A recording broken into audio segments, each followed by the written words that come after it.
Bonjour et bienvenue dans le petit journal vert. À l'ordre du jour, le recyclage. Lucie, quelles sont les questions que nous pouvons nous poser aujourd'hui? Bonjour mon cher Adrien.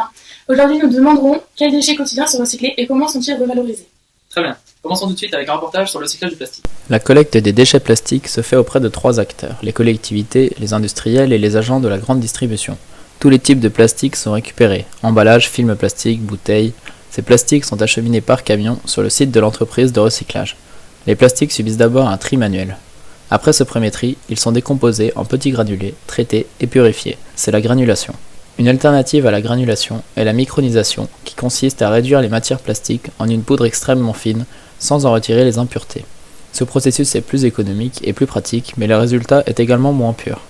Enfin, un dernier processus de décomposition est le broyage, dans lequel les matières plastiques sont simplement broyées et lavées. La plupart des entreprises de recyclage revendent leurs plastiques recyclés aux industriels locaux ou étrangers.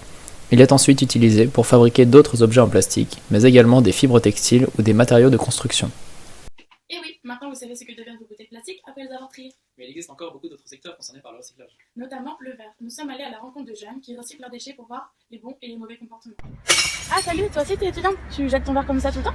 Oui, au début je recyclais pas souvent, mais on m'a appris à recycler les verres en particulier, ils se mettent pas dans nos poubelles. En général, il faut souvent les amener dans les conteneurs particuliers qui sont situés partout dans la ville. Et toi tu recycles? Bah ouais, je suis venue recycler mon assiette. Ah non, pas ton assiette, parce que c'est de la céramique et ça a pas la même température de fusion et du coup ils se recyclent pas ensemble. Ah, du coup j'en fais quoi? Faut aller la mettre à la déchetterie. C'est un peu contraignant, mais sinon ouais, bah pour la bonne cause. pour la planète c'est clair. Bon bah bonne soirée. Merci toi aussi. Donc les assiettes ça ne va pas avec le verre.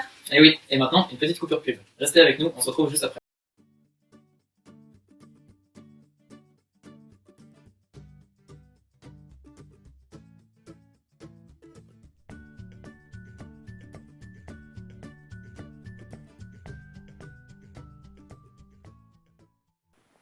Qu'est-ce que c'est du carton? Le carton est en fait du papier rigide et épais. Le recyclage du carton permet de lui redonner une deuxième vie, et cela environ 10 fois de suite. Il permet de réduire les ordures ménagères et de fabriquer de nouveaux produits. Quel carton recyclé? On recycle les cartons épais d'emballage ou d'articles ménagers, ou encore le carton ondulé sous toutes ses formes.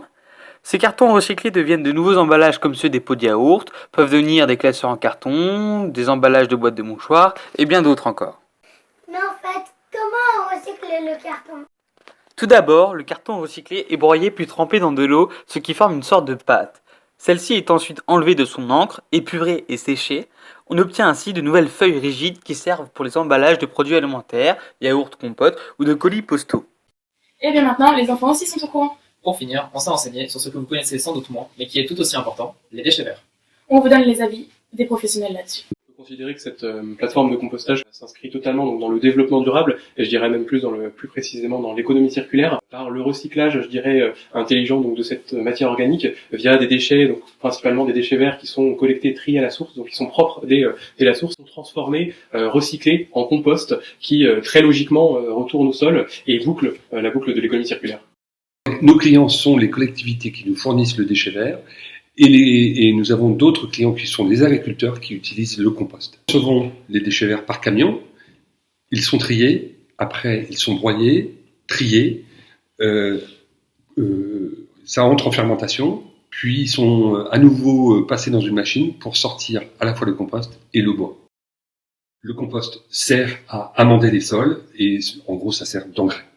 Et le bois, ça sert à remplacer les énergies fossiles. On se retrouve la semaine prochaine pour parler des gaz à effet de serre. Bonne journée à vous.